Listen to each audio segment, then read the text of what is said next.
ನಮಸ್ಕಾರ, ಸ್ಪೆಷಲ್ ಸ್ಟೋರಿಗೆ ಸ್ವಾಗತ. ನಾನು ಶಿವಪ್ರಸಾದ್ ಮಾಗಡಿ. ಇವತ್ತಿನ ಸ್ಪೆಷಲ್ ಸ್ಟೋರಿಯ ಕಂಟೆಂಟ್ಗೆ ಹೋಗೋಕ್ಕೂ ಮುನ್ನ ಒಂದಷ್ಟು ಫುಟೇಜ್ಗಳನ್ನು ತೋರಿಸ್ತೀವಿ. ನೀಟಾಗಿ ಫುಟೇಜನ್ನು ನೋಡ್ಕೊಂಡು ಬನ್ನಿ.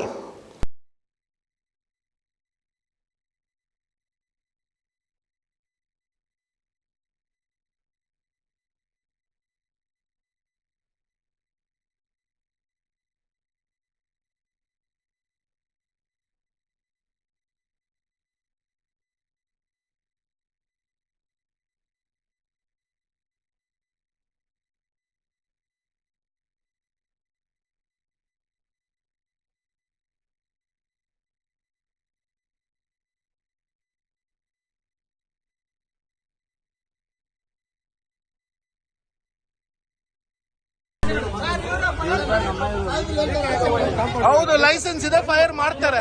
ಯಾರು ಅವ್ನು ಹೇಳಿದ್ದು? ಲೈಸೆನ್ಸ್ ಇದೆ. ಇಲ್ಲಿಂದ ಆಚೆ ಹೋಗ್ತಾ ಇಲ್ಲ, ಕೆಲಸ ಮಾಡಕ್ ಬಂದಿದ್ದಾರೆ ಅಂತ ಹೇಳ್ತಾ ಇದಾರೆ. ಯಾರು ನಮ್ಮ ಕೆಲಸದವರು ಅಲ್ಲ. ಇಲ್ಲಿ ಇವನು ಜಾಸ್ತಿನೇ ಕೈ ಎತ್ತಕ್ಕೂ ಬಂದ. ಇವನು ವಿಡಿಯೋ ಬಂದಿದೆ. ಇವನ್ ಯಾರಂತ ನಮ್ಗೆ ಗೊತ್ತಿಲ್ಲ. ಏನ್ ಮಾಡ್ತಾ ಇದೆಯಾ ಇಲ್ಲಿ? ಆಚೆ ಹೋಗ. ಯಾವ ಕೆಲಸ ಮಾಡಕ್ ಬಂದಿದ್ಯಾ? ಯಾವ ಜಮೀನಲ್ಲಿ ಕೆಲಸ ಮಾಡಿ? ಯಾರು ನಿಮ್ ಓನರ್? ಓನರ್ ಯಾರು ನಿಮ್ದು? ಓನರ್ ಯಾರು ನಿಂದು? ಯಾರು ಹೆಸರು ಹೇಳು? ಎಲ್ಲರೂ ಕರ್ಕೊಂಡು ಹೋಗಿ ಸ್ಟೇಷನ್.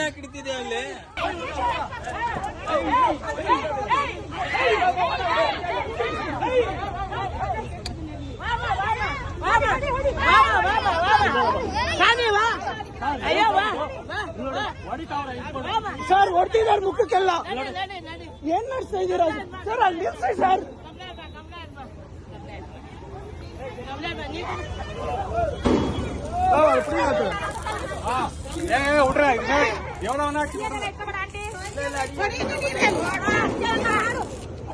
ಇದು ನಮ್ಮನೆ.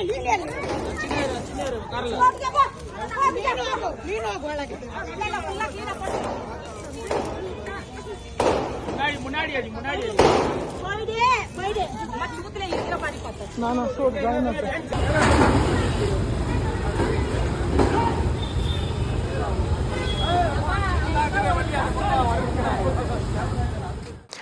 ಈ ವಿಡಿಯೋ ಫುಟೇಜ್ ಅನ್ನು ನೋಡಿದಾಗ ಉತ್ತರ ಪ್ರದೇಶದಲ್ಲೋ, ಬಿಹಾರದಲ್ಲೋ, ಪಶ್ಚಿಮ ಬಂಗಾಳದಲ್ಲೋ ಆಗಿರುವಂತಹ ಘಟನೆ ಇರಬೇಕು.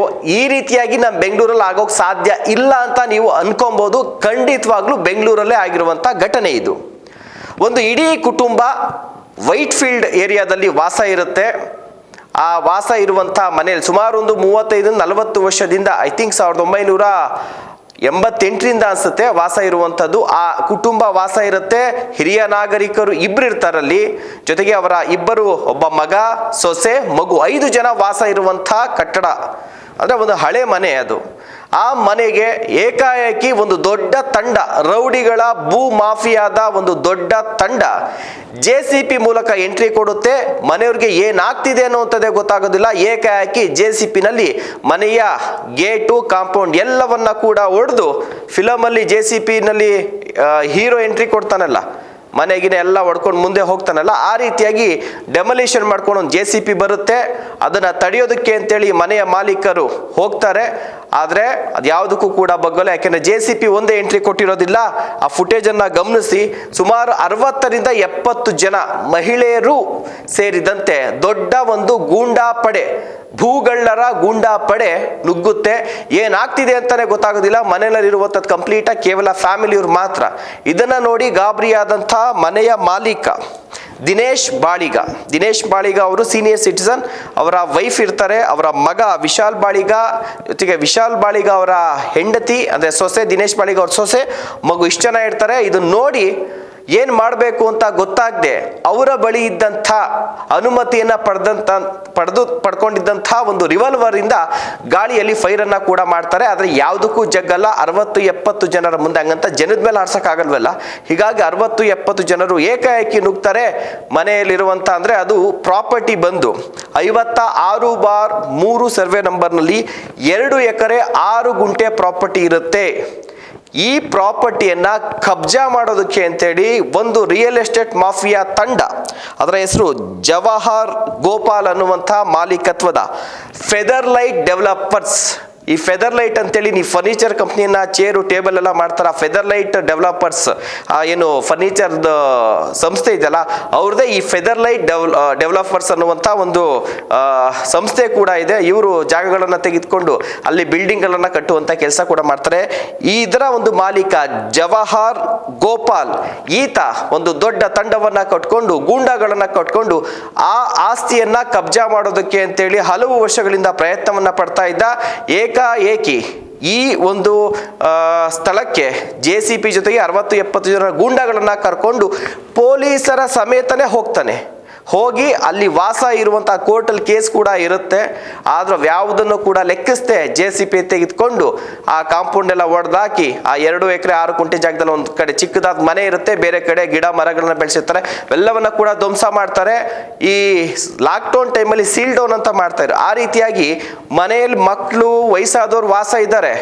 ಕಂಪ್ಲೀಟ್ ಆಗಿ ಆ ಮನೆಗೆ ಗ್ರಿಲ್ಗಳನ್ನು ಹಾಕಿ ವೆಲ್ಡಿಂಗ್ ಅನ್ನ ಮಾಡಿ ಶೀಟ್ಗಳನ್ನು ಹಾಕುವಂತ ಕೆಲಸ ಮಾಡ್ತಾರೆ. ಆ ವೆಲ್ಡಿಂಗ್ ಮಾಡುವಂತ ಸಂದರ್ಭದಲ್ಲಿ ಆ ಮನೆಯ ಮಾಲೀಕರು ದಿನೇಶ್ ಬಾಳಿಗ ಅವರ ಪತ್ನಿ ವಯಸ್ಸಾಗಿದೆ, ಅವರು ಕೂಡ ಹಿರಿಯ ನಾಗರಿಕ, ಅವರು ಜೊತೆಗೆ ವಿಶಾಲ್ ಬಾಳಿಗ ಅವರ ಹೆಂಡತಿ ಮಗು ಅವರೆಲ್ಲರೂ ಕೂಡ ತಡೆದ್ರು ಕೂಡ ಅವ್ರನ್ನೆಲ್ಲವೂ ಕೂಡ ತಳ್ಳಿ ಅವ್ರ ಮೇಲೆ ಮ್ಯಾನ್ ಹ್ಯಾಂಡ್ಲಿಂಗ್ ಮಾಡಿ ಬಟ್ಟೆ ಎಲ್ಲಾನು ಕೂಡ ಎಳೆದು ಅವಾಚ್ಯ ಶಬ್ದದಿಂದ ನಿಂದಿಸಿ ಆ ಮನೆಗೆ ಕಂಪ್ಲೀಟಾಗಿ ಶೀಟ್ಗಳನ್ನು ಹಾಕಿ ತಗಡುಗಳೆಲ್ಲವನ್ನ ಹಾಕಿ ವೆಲ್ಡಿಂಗ್ ಮಾಡುವಂಥದ್ದು, ಜೊತೆಗೆ ಕಾಂಕ್ರೀಟ್ ಮಿಕ್ಸ್ ಗಾಡಿಯನ್ನು ಕೂಡ ತಂದು ಅವ್ರು ಬೇಕಾದಂಥ ಕಡೆಯಲ್ಲಿ ಕಾಂಕ್ರೀಟನ್ನು ಹಾಕಿ ಎಲ್ಲವನ್ನು ಕೂಡ ಧ್ವಂಸ ಮಾಡುವಂಥ ನಿಟ್ಟಿನಲ್ಲಿ JCB ಮೂಲಕ ಈ ದೊಡ್ಡ ತಂಡ ಅಲ್ಲಿ ಅಟ್ಯಾಕನ್ನು ಮಾಡುತ್ತೆ.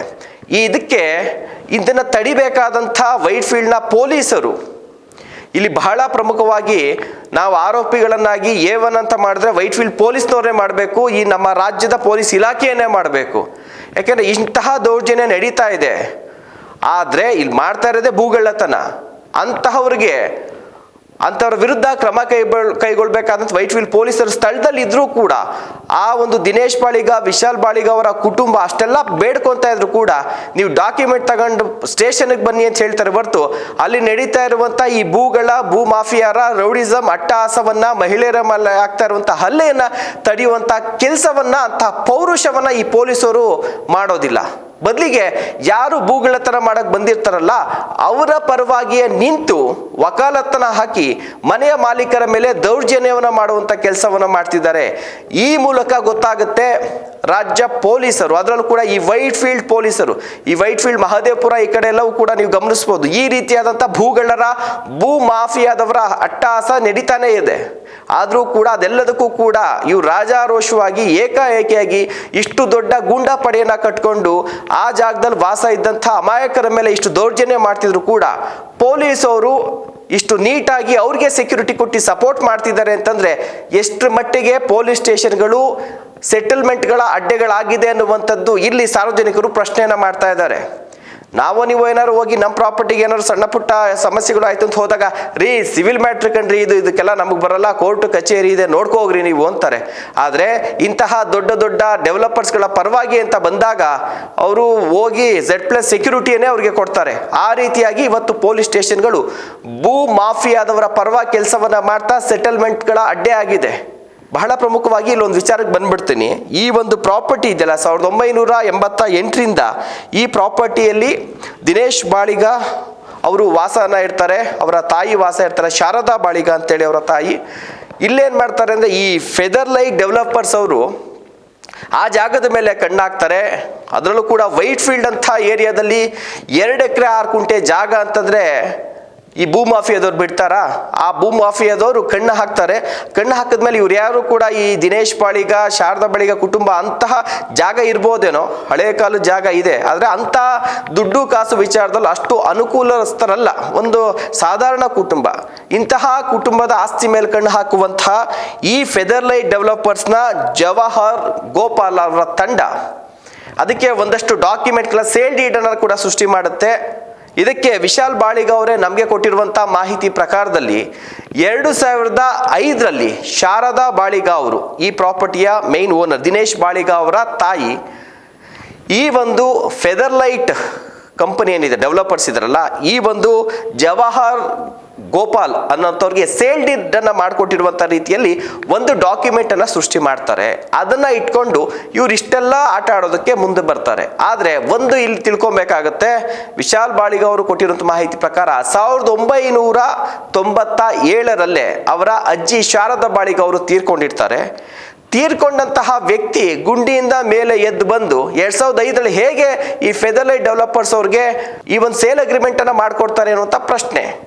ಇದನ್ನ ಪೊಲೀಸವ್ರ ಹತ್ರ ಪ್ರಶ್ನೆ ಮಾಡಿದ್ರೆ ಅವ್ರಿಗೆ ಇವರು 1988 ಅಲ್ಲಿ ವಾಸ ಇರುವಂಥದ್ದು ಆಗಿರ್ಬೋದು, ಜಮೀನಿನ ಡಾಕ್ಯುಮೆಂಟ್ಸ್ಗಳಾಗಿರ್ಬೋದು, ಅಲ್ಲಿ ಮನೆ ಕಟ್ಟಿರುವಂಥದ್ದಾಗಿರ್ಬೋದು, ಟ್ಯಾಕ್ಸ್ ಕಟ್ಟಿರುವಂಥದ್ದಾಗಿರ್ಬೋದು, ಆಧಾರ್ ಕಾರ್ಡ್ ಅಡ್ರೆಸ್ ಆಗಿರ್ಬೋದು, ವೋಟರ್ ID ಅಡ್ರೆಸ್ ಎಲ್ಲವನ್ನ ಕೂಡ ಕೊಟ್ಟಿದ್ದಾರೆ. ಅಷ್ಟು ಕೊಟ್ಟಿದ್ರು ಅಲ್ಲಿನ ವೈಟ್ ಫೀಲ್ಡ್ನ ಇನ್ಸ್ಪೆಕ್ಟರ್ ಗುರುಪ್ರಸಾದ್ ಇದ್ಯಾವುದು ಕೇಳುವಂಥ ಸೌಜನ್ಯ ಇಲ್ಲ. ಸೇಲ್ ಡೀಡ್ ಆಗಿದೆಯಲ್ರಿ, ನಿಮಗೆ ಸೇಲ್ ಅಗ್ರಿಮೆಂಟ್ ಆಗಿದೆಯಲ್ರಿ ಅನ್ನುವಂಥ ಒಂದು ಪ್ರಶ್ನೆಯನ್ನ ಮಾಡ್ತಾರೆ. ಏಕೆ ಇದು ಗುರುಪ್ರಸಾದ್ ಇನ್ಸ್ಪೆಕ್ಟರ್ ಅವ್ರಿಗಾಗಿರ್ಬೋದು, DCP ಅವ್ರ ಗಮನಕ್ಕೂ ಕೂಡ ಹೋಗಿದೆ. ಅವ್ರು ಯಾರಿಗೂ ಕೂಡ ಇಷ್ಟೆಲ್ಲ ಓದಿ ನಿಮ್ಮ ಕಾನೂನಿನ ಅರಿವಿಲ್ವಾ, ಅರಿವಿದ್ದು ಜಾಣ ಕುರುಡುತನವನ್ನ ತೋರಿಸ್ತಾ ಇದ್ದೀರಾ ಅಂತ ಹೇಳಿ. ಯಾಕೆಂದ್ರೆ ಈಗ ನೋಡ್ಬೋದು ಸೇಲ್ ಡೀಡ್ನ ಯಾರು ಹೇಗೆ ಬೇಕಾದ್ರು, ನಾನು ವಿಧಾನಸೌಧಕ್ಕೆ ಬೇಕಾದ್ರೂ ಸೇಲ್ ಡೀಡ್ ಮಾಡಿಸ್ಕೊಬೋದು. ಆ ರೀತಿಯಾದಂಥ ವ್ಯವಸ್ಥೆಗಳು ಈಗಿದೆ. ಇಷ್ಟೆಲ್ಲ ಒರಿಜಿನಲ್ ಡಾಕ್ಯುಮೆಂಟ್ಸ್ಗಳನ್ನ ವಿಶಾಲ್ ಬಾಳಿಗ, ದಿನೇಶ್ ಬಾಳಿಗ ಅವರು ಸ್ಟೇಷನ್ಗೆ ಕೊಟ್ಟರೂ ಕೂಡ ಅದ್ಯಾವುದನ್ನು ಕೂಡ ಪರಿಗಣಿಸೋದಿಲ್ಲ. ಸೇಲ್ ಡೀಡ್ ಒಂದನ್ನು ಮಾತ್ರ ಫೆದರ್ಲೈಟ್ ಡೆವಲಪರ್ಸ್ ಅವ್ರ ಪರವಾಗಿ ಇದೆ ಅಂತ ಹೇಳಿ ತೋರಿಸಿ ಇಷ್ಟೆಲ್ಲ ಏಕಾಏಕಿ ದೌರ್ಜನ್ಯ ಮಾಡ್ತಾ ಇದ್ರು ಕೂಡ ಅವ್ರಿಗೆ ರಕ್ಷಣೆ ಕೊಡುವಂತಹ ಒಂದು ಸಣ್ಣ ಕೆಲಸವನ್ನ ಕೂಡ ಮಾಡೋದಿಲ್ಲ. ಅದಾದ ಬಳಿಕ ವಿಶಾಲ್ ಬಾಳಿಗ ಅವರು ಸಾಕಷ್ಟು ಒಂದು ಅಲ್ಲಿ ಅವ್ರನ್ನ ತಡೆಯುವಂಥ ಕೆಲಸ ಮಾಡ್ತಾರೆ. ಮ್ಯಾನ್ ಹ್ಯಾಂಡ್ಲಿಂಗ್ ಎಲ್ಲವೂ ಕೂಡ ಆಗುತ್ತೆ. ಇಷ್ಟೆಲ್ಲವನ್ನ ಕಡೆಗೆ ಹೋಗಿ ಸ್ಟೇಷನಲ್ಲೇ ಕೂತು ಅವರು ಒಂದಷ್ಟು ಅಟ್ಲೀಸ್ಟ್ ಕಾನೂನು ತಿಳ್ಕೊಡುವಂಥ ಹಿನ್ನೆಲೆಯಲ್ಲಿ ಒಂದಷ್ಟು ಪಾಯಿಂಟ್ಸ್ಗಳನ್ನು ಹಾಕ್ತಂಥ ಹಿನ್ನೆಲೆಯಲ್ಲಿ ಅವ್ರಿಗೆ ಒಂದು FIR ತಡರಾತ್ರಿ 10 ಒಂದು FIR ಮಾಡುವಂಥ ಕೆಲಸವನ್ನ ಮಾಡ್ತಾರೆ. ಇದಕ್ಕೆ ಸಂಬಂಧಪಟ್ಟಂತೆ DCP ಅವ್ರಿಗೆ ವೈಟ್ ಫೀಲ್ಡ್ DCP ಅವ್ರು ಫೋನ್ ಮಾಡಿ ಹೇಳಿದ್ರು ಕೂಡ ಏನೂ ಮಾಡ್ತಾ ಇಲ್ಲ. ನೀವು ವಯಸ್ಸಳಾಗಿ ಫೋನ್ ಮಾಡಿ ಅನ್ನುವಂಥ ಕೇರ್ಲೆಸ್ಸು. ಇನ್ನು ವೈಟ್ ಫೀಲ್ಡ್ ಸ್ಟೇಷನ್ ಇನ್ಸ್ಪೆಕ್ಟರ್ ಕೂಡ ಇದಕ್ಕೆ ಯಾವುದೇ ರೀತಿ ಕ್ರಮ ಕೈಗೊಳ್ತಿಲ್ಲ. ಯಾವ ರೀತಿ ಅಂದರೆ ಅವ್ರ ಡೆವಲಪರ್ಸ್ ಅವರ ಪರವಾಗಿ ಇವರು ಕೆಲಸವನ್ನು ಮಾಡ್ತಾ ಇರುವಂಥದ್ದು. ಇಲ್ಲಿ ಒಂದು ಪ್ರಶ್ನೆ, ಈಗ ಕೋರ್ಟಲ್ಲೂ ಕೇಸ್ಗಳೆಲ್ಲ ಇದೆ, ಸ್ಟೇಟಸ್ಕೋ ಮೇಂಟೈನ್ ಮಾಡಿ ಅಂತೆಲ್ಲವೂ ಕೂಡ ಹೇಳಿದ್ದಾರೆ. ಈಗ ಒಂದು ಆಯಿತು, ಇನ್ ಕೇಸ್ ಕೋರ್ಟಿಂದ ಇವ್ರಿಗೆ ಆರ್ಡರ್ ಆಗಿತ್ತು ಅಂತಂದರೆ ಒಂದು ರೀತಿ ನೀತಿ ಇದೆ. ಕೋರ್ಟಿಂದ ಇವ್ರಿಗೆ ಯಾವುದೇ ರೀತಿಯಾಗಿ ಆರ್ಡರ್ ಆಗಿಲ್ಲ ಹೇಳ್ತಿದ್ದೀವಿ. ಇನ್ ಕೇಸ್ ಆಗಿತ್ತು ಅಂದ್ಕೊಳ್ಳಿ, ಒಂದು ರೀತಿ ನೀತಿ ಅದಕ್ಕೆ ಅಂತಿದೆ. ಇವರು ಕೋರ್ಟ್ ಆರ್ಡರ್ನ ತೆಗೆದುಕೊಳ್ಬೇಕು, ಪೊಲೀಸ್ ಅವ್ರನ್ನ ಕರ್ಕೊಳ್ಬೇಕು. ಅವ್ರೇನಾದ್ರು ಖಾಲಿ ಮಾಡ್ತಿಲ್ಲ ಅಂದ್ರೆ ಫಸ್ಟ್ ಆ ಕೋರ್ಟ್ ಆರ್ಡರ್ನ ಮನೆಯವ್ರು ಕೊಡಬೇಕು. ಅವರು ಒಪ್ಪಿ ಕೂಡ ಖಾಲಿ ಮಾಡ್ತಾ ಇಲ್ಲ ಅಂತಂದ್ರೆ ಆಗ ಪೊಲೀಸರ ಭದ್ರತೆಯೊಂದಿಗೆ ಕೋರ್ಟ್ ಆರ್ಡರ್ನೊಂದಿಗೆ ಇವ್ರು ಹೋಗಿ ಖಾಲಿಯನ್ನ ಮಾಡಿಸ್ಬೇಕು, ಒಂದಷ್ಟು ಸಮಯವನ್ನ ಕೊಡಬೇಕು. ಅದು ಪ್ರೊಸೀಜರ್ ಇರುವಂಥ. ಇಲ್ಲಿ ಯಾವುದೇ ರೀತಿಯಾಗಿಲ್ಲ, ಆಸ್ತಿಯನ್ನ ಕಬ್ಜಾ ಮಾಡೋಕ್ಕೆ ಅಂತ ಬಂದಿರುವಂಥ ಟೀಮ್ ಇದು. ಒಂದಷ್ಟು ಮಹಿಳೆಯರನ್ನ, ಗೂಂಡಾಗಳನ್ನ, JCP, ಕಾಂಕ್ರೀಟ್ ಗಾಡಿ ಎಲ್ಲವನ್ನ ಕರ್ಕೊಂಡ್ಬಂದಿದೆ. ಅವ್ರ ಮೇಲೆ ಮ್ಯಾನ್ ಹ್ಯಾಂಡ್ಲಿಂಗ್ ಮಾಡ್ತಾ ಇದೆ. ಅವರು ಆತ್ಮರಕ್ಷಣೆಗೆ ಇದ್ದಂಥ ಗನ್ನಲ್ಲಿ ಒಂದು ಗಾಳಿಯಲ್ಲಿ ಫೈರ್ ಕೂಡ ಮಾಡಿದ್ದಾರೆ. ಅದನ್ನು ಪ್ರಶ್ನೆ ಮಾಡ್ತಿದ್ದಾರೆ, ನೀವು ಯಾಕೆ ಫೈರ್ ಮಾಡಿದ್ರ ಅಂತ. ನೀವು ಪೊಲೀಸ್ ರಕ್ಷಣೆ ಕಟ್ಕೊಂಡು ಇಂಥ ಗೂಂಡಾಗಳಿಗೆ ರಕ್ಷಣೆ ಕೊಟ್ಕೊಂಡು ಬಂದು ನಮ್ಮೇಲೆ ಈ ರೀತಿಯಾಗಿ JCPಲಿ ಕಾಂಪೌಂಡ್ ಎಲ್ಲ ಹೊಡೆದಾಕ, ಮನೆ ಹೊಡೆದಾಕಕ್ಕೆ ಬರ್ತಿದ್ರೆ ಆತ್ಮರಕ್ಷಣೆಗೆ ಇರುವಂಥ ಗನ್ನಲ್ಲಿ ಗಾಳಿಯಲ್ಲಿ ಫೈರ್ ಮಾಡಿದ್ರೆ ಇನ್ನೇನು ಮಾಡಬೇಕಾಗತ್ತೆ? ಇನ್ನೇನು ಪೂಜೆ ಮಾಡೋಕೆ ಇಟ್ಕೊಂಡಿರ್ತಾರೆ ಆ ಗನ್ನ? ಇದು ಒಂದೇ ಕೇಸ್ ಅಲ್ಲ. ಪೊಲೀಸರು ಯಾವ ರೀತಿಯಾಗಿ ರಿಯಲ್ ಎಸ್ಟೇಟ್ ಮಾಫಿಯಾ ಪರವಾಗಿ ಕೆಲಸವನ್ನ ಮಾಡ್ತಿದ್ದಾರೆ ಅಂತಂದ್ರೆ ಇತ್ತೀಚೆಗೆ ನೋಡ್ಬೋದು. ACP ಉಮಾಶಂಕರ್, BDA ಅಧಿಕಾರಿಗಳು HPR ಲೇಔಟ್ ಐ ಥಿಂಕ್ ಅನ್ಸುತ್ತೆ, ಅಲ್ಲಿ ಹೋಗಿ ಒಂದು BDAಗೆ ಸಂಬಂಧಪಟ್ಟಂತ ಪ್ರಾಪರ್ಟಿನ ವಶಕ್ಕೆ ಪಡೆಯುವಂಥ ಸಂದರ್ಭದಲ್ಲಿ ಸಿಂಗಮ್ ತರ ಕೊಡೋ ಎಂಟ್ರಿ ಕೊಡುವಂಥ ACP ಉಮಾಶಂಕರ್ ಹೋಗಿ BDA ಅಧಿಕಾರಿಗಳು, ಅವ್ರೊಬ್ರು ಚೀಫ್ ಇಂಜಿನಿಯರ್ ರೀ BDAನಲ್ಲಿ, ಅವ್ರಿಗೂ ಮರ್ಯಾದೆ ಕೊಡದೆ ಬಾಯಿಗೆ ಬಂದಂಗೆ ಬೈದು JCP ಡ್ರೈವರ್ ಕಪ್ಪಾಳಕ್ಕೆ ಹೊಡೆದು ನೀವೆಲ್ಲ ಡಾಕ್ಯುಮೆಂಟ್ಸ್ ಎತ್ಕೊಂಡು ಸ್ಟೇಷನ್ ಬನ್ನಿ, ಲ್ಯಾಂಡ್ ಆರ್ಡರ್ ಪ್ರಾಬ್ಲಮ್ ಆಯಿತು ಅಂತಂದರೆ ನಿಮ್ಮೆಲ್ಲಾನು ಒಳಗಡೆ ಹಾಕ್ಬಿಡ್ತೀನಿ, ಒಬ್ರು ಮಿನಿಸ್ಟರ್ ಹೇಳೋರೆ ಅಂತೇಳಿ ದರ್ಪವನ್ನು ತೋರಿಸಿ BDA ಅಧಿಕಾರಿಗಳ ಕೆಲಸಕ್ಕೆ ಇವರು ಅಡ್ಡಿಯನ್ನು ಉಂಟು ಮಾಡಿ ಬಿಲ್ಡರ್ಗಳ ಪರವಾಗಿ ಬಿಲ್ಡಿಂಗ್ ಇಲ್ಲೀಗಲ್ ಆಗಿ BDA ಜಾಗದಲ್ಲಿ ಯಾರು ಕಟ್ಟಿರೋ ಅವರ ಪರವಾಗಿ ನೀವು ಕೆಲಸ ಮಾಡ್ತಿದ್ದೀರಾ ಅಂತಂದರೆ ಬೆಂಗಳೂರಿನ ಪೊಲೀಸ್ ವ್ಯವಸ್ಥೆ ಏನಾಗ್ತಾ ಇದೆ? ಗೃಹ ಸಚಿವರು ಯಾಕೆ ಇಷ್ಟು ಸೀರಿಯಸ್ ಆಗಿ ತೆಗೆದುಕೊಂತಾ ಇಲ್ಲ? ಅವ್ರಿಗೆ ಗೃಹ ಸಚಿವರಿಗೆ ಗೃಹ ಇಲಾಖೆಯನ್ನೇ ಸೀರಿಯಸ್ ಆಗಿ ತೆಗೆದುಕೊಂಡಿಲ್ಲ ಅವರು. ಹೀಗಾಗಿ ಬಹುಶಃ ಇದೇ ಕಾರಣಕ್ಕೆ ಪೊಲೀಸರು ಈ ರೀತಿಯಾಗಿ ಒಂದು ಸೆಟಲ್ಮೆಂಟ್ಗಳ ಅಡ್ಡ ರೀತಿಯಲ್ಲಿ ಪೊಲೀಸ್ ಸ್ಟೇಷನ್ ಅನ್ನು ಬಳಸ್ಕೊಂಡು ಭೂ ಮಾಲೀಕರ ಪರವಾಗಿ, ಭೂಗಳ್ಳರ ಪರವಾಗಿ ನಿಂತ್ಕೊಂಡು ಭೂ ಮಾಲೀಕರಿಗೆ ತೊಂದರೆಯನ್ನ ಕೊಡ್ತಾ ಇದ್ದಾರೆ. ಕಡೆಗೂ ಕೂಡ ಇದ್ರಲ್ಲಿ FIR ಆಗಿದೆ. ಅಟ್ಲೀಸ್ಟ್ ಆ ACP ಉಮಾಶಂಕರ್ ಮಾಧ್ಯಮಗಳೆಲ್ಲ ಬಂದ ಮೇಲೆ ಆತ ಸಸ್ಪೆಂಡ್ ಆಗಿದ್ದಾನೆ. ಅದೇ ರೀತಿಯಾದಂಥ ಕೆಲಸ, ಅದೇ ರೀತಿಯಾದಂಥ ಕ್ರಮ ಇಲ್ಲೂ ಆಗಬೇಕಾಗಿದೆ. ನೋಡಿ, ಡಾಕ್ಯುಮೆಂಟ್ಸ್ಗಳು ಏನೇ ಇರಲಿ, ಆಸ್ತಿ ವಿವಾದ ಏನೇ ಇರಲಿ, ಅದು ಕೋರ್ಟಲ್ಲಿ ಬಗೆಹರಿಸ್ಕೊಂಡು ಸಾರ್ವಜನಿಕ ಸ್ಥಳದಲ್ಲಿ ಈ ರೀತಿಯಾಗಿ ಗೂಂಡಾವರ್ತನೆ, ಮನೆಯ ಮಾಲೀಕರ ಮೇಲೆ, ಹಿರಿಯ ನಾಗರಿಕರ ಮೇಲೆ, ಮಗು ಇದೆ ಮನೇಲಿ ಆ ಮಗುವಿನ ಮೇಲೆ ಮಹಿಳೆಯರ ಮೇಲೆ ಈ ರೀತಿಯಾದಂಥ ಗೂಂಡಾವರ್ತನೆ ತೋರಿಸಿದಾರಲ್ಲ, ಈ ಮನೋಹರ್ ಗೋಪಾಲ್ ಫೆದರ್ಲೈಟ್ ಡೆವಲಪರ್ಸ್ ಜೊತೆ ಬಂದಿದ್ದ ತಂಡ ಇದೆಯಲ್ಲ, ಸೊ ಆ ತಂಡ ಜೊತೆಗೆ ಈ ಪೊಲೀಸರ ಮೇಲೆ ಕಾನೂನಿನ ಕ್ರಮ ಆಗಬೇಕು. ಬೆಂಗಳೂರಿನಲ್ಲಿ ಈ ಉತ್ತರ ಪ್ರದೇಶ, ಬಿಹಾರದಂಥ ಈ ರೀತಿಯಾದಂಥ ಭೂ ಮಾಲೀಕರು, ಈ ಭೂ ಮಾಫಿಯಾ, ಈ ಭೂಗಳ್ಳರ ರೌಡಿ ಗ್ಯಾಂಗ್ ಇದೆಯಲ್ಲ, ಇಂತಹ ಗ್ಯಾಂಗ್ಗಳಿಗೆ ಬ್ರೇಕನ್ನು ಹಾಕಬೇಕು. ಬೆಂಗಳೂರಿನ ಜನ ಶಾಂತಿಯುತವಾಗಿ ಜೀವನವನ್ನು ಮಾಡಬೇಕು. ಯಾರು ಪ್ರಾಪರ್ಟಿ ಇಟ್ಕೊಂಡಿದ್ದಾರೆ, ಅದರಲ್ಲೂ ಕೂಡ ಬೆಂಗಳೂರಿನ ಮಹದೇವಪುರ, ವೈಟ್ಫೀಲ್ಡ್ ಕಡೆ ಇರುವಂಥವ್ರಿಗೆ ಇಂತಹ ಕಂಟಕ ಜಾಸ್ತಿ ಇದೆ. ಯಾಕಾದ್ರೂ ನಾವು ಜಮೀನು ಇಟ್ಕೊಂಡ್ಬಿಟ್ಟಿದ್ದೀವೋ ಅನ್ನೋಂಥ ಭಯದಲ್ಲಿ ವಾತಾವರಣದಲ್ಲಿ ಜೀವನವನ್ನು ಮಾಡ್ತಿದ್ದಾರೆ. ಸೊ ಅಂಥವ್ರಿಗೆ ರಕ್ಷಣೆ ಕೊಡುವಂಥ ಕೆಲಸ ಆಗಬೇಕು. ರಾಜ್ಯದ ಮುಖ್ಯಮಂತ್ರಿಗಳಿಗೂ ಕೂಡ ವಿಚಾರ ತಲುಪಬೇಕು. ಯಾಕೆಂದರೆ ಇದೊಂದೇ ಘಟನೆ ಅಲ್ಲ, ಈ ರೀತಿಯಾದಂಥ ಘಟನೆಗಳು ಬೆಂಗಳೂರಿನಲ್ಲಿ ದಿನ ಆಗ್ತಾ ಇದೆ. ಮಾಧ್ಯಮಗಳ ಕಣ್ಣಿಗೆ ಬೆಳಕಿಗೆ ಬರುವಂಥದ್ದು ಎಲ್ಲೋ ಕೆಲವು ಯಾರೋ ಇರೋ ಸ್ವಲ್ಪ ವಿಡಿಯೋಸ್ ಎಲ್ಲ ಮಾಡಿ ಇಟ್ಕೊಂಡಿರೋದಕ್ಕೆ ನಮಗೆ ಸುದ್ದಿ ಗೊತ್ತಾಗ್ತಿದೆ. ಇದು ಸಿಕ್ಕಿಲ್ಲ ನಮ್ಮ ಗಮನಕ್ಕೂ ಕೂಡ ಬರ್ತಾ ಇರಲಿಲ್ಲ. ಈ ರೀತಿ ಮಾಧ್ಯಮಗಳ ಗಮನಕ್ಕೆ, ಸರ್ಕಾರದ ಗಮನಕ್ಕೆ ಬರದೇ ಇರುವಂಥ ಎಷ್ಟೋ ಘಟನೆಗಳಾಗ್ತಾ ಇದೆ. ಇವೆಲ್ಲವನ್ನ ಕೂಡ ತಡಿಬೇಕು. ಬಿಹಾರ, ಉತ್ತರ ಪ್ರದೇಶ, ಪಶ್ಚಿಮ ಬಂಗಾಳದ ರೀತಿಯಲ್ಲಿ ಬೆಂಗಳೂರು ಆಗಬಾರ್ದು ಅನ್ನುವಂಥ ಒತ್ತಾಯವನ್ನ ನಾವು ಕೂಡ ನ್ಯಾಷನಲ್ ಟಿವಿನೂ ಕೂಡ ಮಾಡ್ತಾ ಇದ್ದೀವಿ ಸಾರ್ವಜನಿಕರ ಪರವಾಗಿ. ಜೊತೆಗೆ ಈ ರೀತಿಯಾಗಿ ಯಾರೆಲ್ಲ ಸಮಸ್ಯೆಗೆ ಒಳಗಾಗ್ತಾ ಇದ್ದಾರಲ್ಲ ಅವರ ಪರವಾಗೂ ಅವರು ಕೂಡ ಇದೇ ಒತ್ತಾಯವನ್ನ ಮಾಡ್ತಿದ್ದಾರೆ. ಇದ್ರ ಬಗ್ಗೆ ನಿಮ್ಮ ಅನಿಸಿಕೆ ಏನು? ನಿಮ್ಮ ಏರಿಯಾದಲ್ಲೂ ಕೂಡ ಈ ರೀತಿಯ ಸಮಸ್ಯೆ ಆಗಿತ್ತು ಅಂತ ದಯಮಾಡಿ ಕಮೆಂಟ್ ಬಾಕ್ಸಲ್ಲಿ ಅಡ್ರೆಸ್ಸನ್ನು ಹಾಕಿ. ಇದನ್ನು ನಾವು ಕೂಡ ಇದ್ರ ಬಗ್ಗೆ ಬೆಳಕು ಚೆಲ್ಲುವಂಥ ಕೆಲಸವನ್ನು ಮಾಡ್ತಿದ್ವಿ ಅಂತ ಹೇಳ್ತಾ ಇವತ್ತಿನ ಸ್ಪೆಷಲ್ ಸ್ಟೋರಿನ ಮುಗಿಸ್ತಾ ಇದ್ದೀವಿ. ನಮಸ್ಕಾರ.